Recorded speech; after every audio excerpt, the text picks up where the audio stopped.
ពីអ្នកជីក្តាមក្រីក្រคล้ายជាមហាសេដ្ឋីតើអ្វីជាអាចកំបាំងនៅពីក្រោយសម្បកក្តាមស្ងួតមួយនេះសូមមកតាមដានរឿងព្រេងនិទានដ៏អស្ចារ្យសូមជូនរឿងបុរសជីកក្ដានកាលពីព្រេងនាយមានបុរសម្នាក់រស់នៅជាមួយភរិយានិងកូនប្រុសមួយនាក់ដែលមានអាយុប្រមាណ12ឆ្នាំអកុសលណាស់មាតាបានទទួលមរណភាពទៅទុកឲ្យឪពុកនិងកូនរស់នៅពឹងផ្អែកគ្នាទៅវិញទៅមកឪពុកប្រកបរបរលក់ដូរតិចតួចដើម្បីចិញ្ចឹមជីវិតកូនប៉ុន្តែរបរនោះមិនសូវលក់ដាច់ទ្រព្យសម្បត្តិរឹតតែក្រទៅលុះមកដល់ថ្ងៃមួយឪពុកក៏អនិច្ចកម្មទៅទៀតទុកឲ្យកូនប្រុសរស់នៅម្នាក់ឯងក្នុងស្ថានភាពក្រីក្រនិងកំព្រាយ៉ាងគួរឲ្យអាសូរ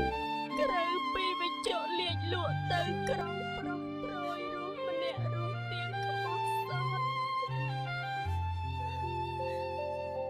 ក្មេងប្រុសនោះត្រូវខិតខំប្រឹងប្រែងធ្វើការងារតូចតាចជាច្រើនដើម្បីថែរក្សាផ្ទះសម្បែងនិងចិញ្ចឹមជីវិតខ្លួនឯងលុះបាន5ថ្ងៃក្រោយមរណភាពឪពុកនៅយប់មួយឪពុកបានមកបង្ហាញខ្លួនក្នុងសុបិនប្រាប់កូនថាកូនឯងក្រលំបាកណាស់ឪពុកគ្មានអ្វីទុកឲ្យទេដូច្នេះពេលព្រឹកថ្ងៃរះឡើងឲ្យកូនទៅជីកក្តាមក្រោមខ្ទមអ្នកតានៅទិសឦសាននៃផ្ទះយើងយកទៅលក់ដើម្បីចិញ្ចឹមជីវិតចូលធ្វើជាប្រចាំកុំឲ្យខានឡើយក្រៅពីពុកលាជក៏យកតែព្រឹកឡើងបុរសវ័យក្មេងភ្ញាក់ពីដំណេកដោយចាំច្បាស់នៅនិមិត្តសុបិននោះក៏យកចបដើរទៅតាមពីឪពុកតើនេះជាសុបិនឬជាការពិតខ្ញុំត្រូវតែសាកល្បងមើលលុះទៅដល់ខ្ទមញាតាគេបានជីកឃើញក្តាមមួយពិតប្រាកដអូពិតជាមានក្តាមមែនដូចដែលពុកបានប្រាប់មែន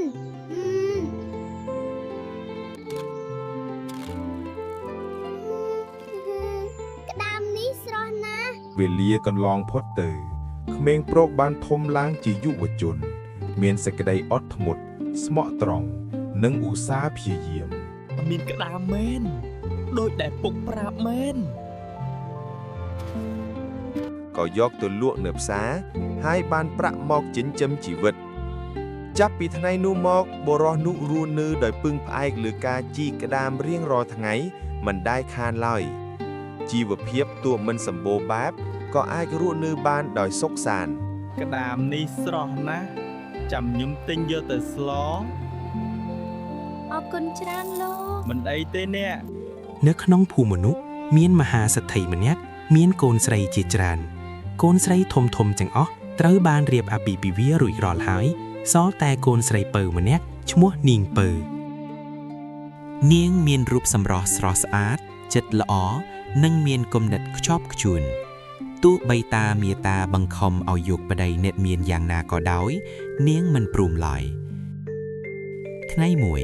ខណៈបរោះជីកក្តាមយកក្តាមទៅលក់ឌូចសពដងនាងពៅបានឃើញក៏ហៅមកសួរថាអ្នកកំឡោះយកក្តាមទៅណាបរោះនោះក៏រົບឆ្លើយថាខ្ញុំយកទៅលក់ដើម្បីចិញ្ចឹមជីវិតខ្ញុំយកទៅលក់ដើម្បីជាជីវិតបាទ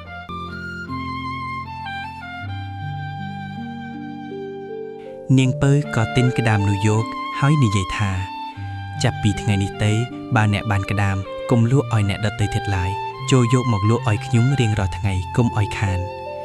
ចាប់តាំងពីថ្ងៃនោះមកបុរសនោះក៏យកក្តាមទៅលក់ឲ្យនាងពៅជាប្រចាំ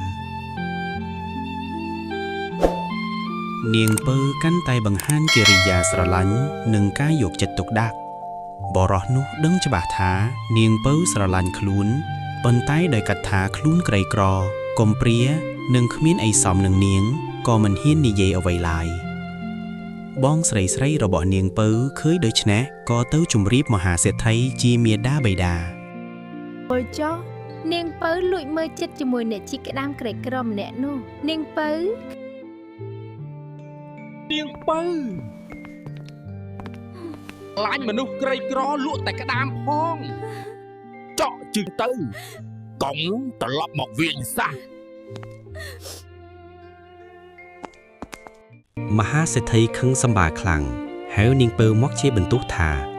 អញឲ្យឯងយកប្តីអ្នកមានឯងមិនព្រមឥឡូវមកស្រឡាញ់មនុស្សក្រីក្រលក់តែក្តាមវិញចាប់ពីថ្ងៃនេះទៅឯងចេញពីផ្ទះអញទៅកុំមកវិញទៀតសូម្បីក្នុងភូមិក៏មិនអនុញ្ញាតឲ្យចូលឡើយមេដារបស់នាងពៅមានចិត្តអាណិតក៏លុបវែកវត្ថុមានតម្លៃខ្លះៗឲ្យកូននាងពៅសំពាក់លាមេដាហើយចាកចេញដោយទឹកភ្នែកហូរមិនដាច់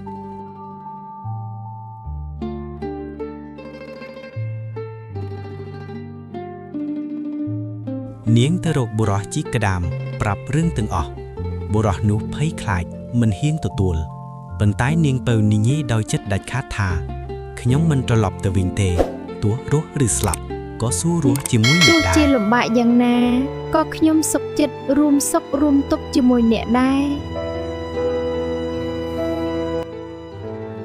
ពួកយើងត្រងចាកជានៃទី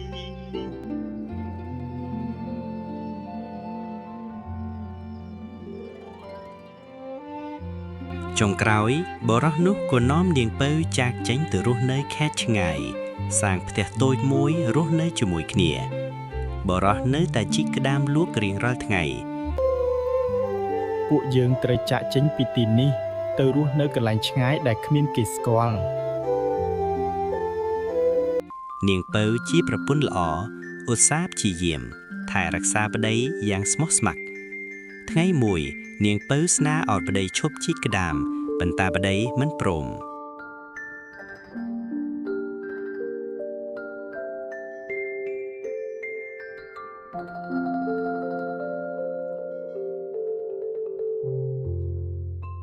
នាងពៅក៏លបតាមទៅមើលទីកន្លែងជីកក្តាម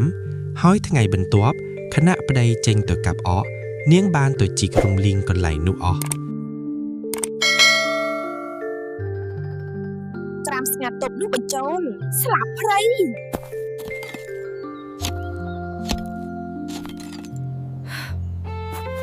ព្រឹកឡើងប្តីទៅជីកក្តាមវិញមិនឃើញក្តាមសោះតែឃើញសម្បកក្តាមធំមួយស្ងួតស្អាតក៏យកមកទុកផ្ទះ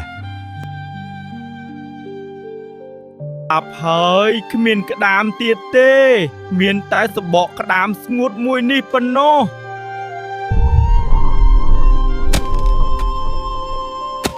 យប់មួយប្រាក់ពីដៃនាងពៅធ្លាក់ចំសម្បកក្តាមនោះ អូ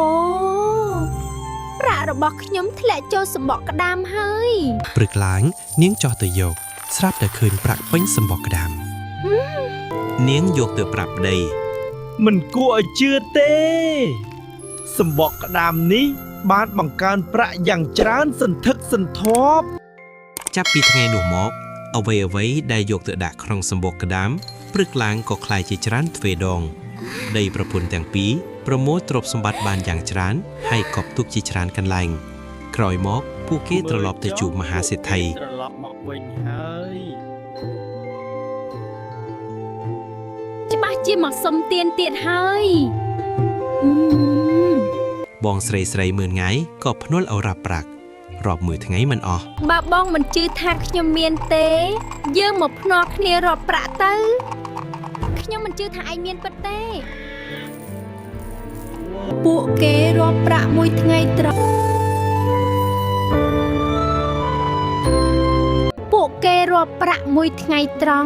ក៏នៅតែរាប់មិនអស់ ទើបមហាសេដ្ឋីបញ្ជូនក្រុមការទៅពិនិត្យ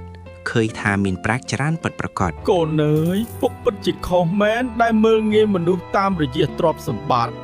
មហាសេដ្ឋីមានចិត្តត្រេកអរនិងសោកស្ដាយចំពោះអ្វីដែលបានភឿកន្លងមកក៏ហៅគុណស្រីនិងគុណប្រសាឲ្យត្រឡប់មករស់នៅជាមួយវិញ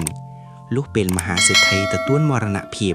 ប្តីនាងពៅនិងនាងពៅក៏បានក្លាយជាមហាសេដ្ឋីចំនួនបន្តរស់នៅដោយសុភមង្គល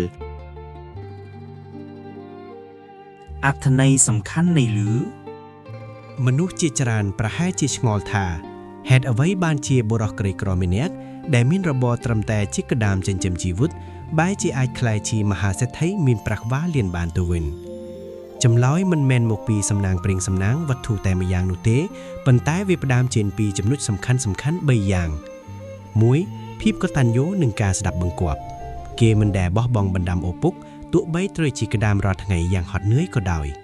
2. សេចក្តីស្មោះត្រង់ចិត្តដ៏ល្អបរិសុទ្ធរបស់គេបានឆក់យកបេះដូងកូនស្រីមហាសេដ្ឋីឲ្យសុខចិត្តមកតស៊ូជាមួយគ្នា 3. អាថាកំបាំងសបកក្តាមទឹកនេះគឺជាផលបុណ្យដែលកើតចេញពីការតស៊ូនិងការចេះសន្សំសំចៃជាមួយភរិយាដ៏ល្អ ជាចុងក្រោយតើបងប្អូនយល់យ៉ាងណាដែរចំពោះរឿងបុរសជីកក្តាមមួយនេះនេះសបញ្ជាក់ឲ្យឃើញថាសេចក្តីល្អនិងភាពអត់ធ្មត់តែងតែនាំមកនៅផ្លែផ្កាដ៏ផ្អែមល្ហែមនៅទីបញ្ចប់ជានិច្ចប្រសិនបើបងប្អូនពេញចិត្តនិងចង់តាមដានសាច់រឿងព្រេងនិទានខ្មែរក៏ដូចជាមេរៀនអប់រំជីវិតល្អៗបែបនេះបន្ថែមទៀតសូមកុំភ្លេចចុច like និង share វីដេអូនេះម្នាក់មួយផងជាពិសេសសូមចុចប៊ូតុង subscribe និងដាក់សញ្ញាកណ្ដឹងដើម្បីទទួលបានការជូនដំណឹងរាល់ពេលដែលយើងខ្ញុំចេញវីដេអូថ្មីៗមុនគេសូមអរគុណសម្រាប់ការទស្សនាពីដើមរហូតដល់ចប់តើបងប្អូនចង់ឲ្យយើងខ្ញុំនិទានរឿងអ្វីបន្តទៀតអាចបញ្ចេញមតិ comment នៅខាងក្រោមបានសូមជម្រាបលានិងជួបគ្នានៅវីដេអូក្រោយ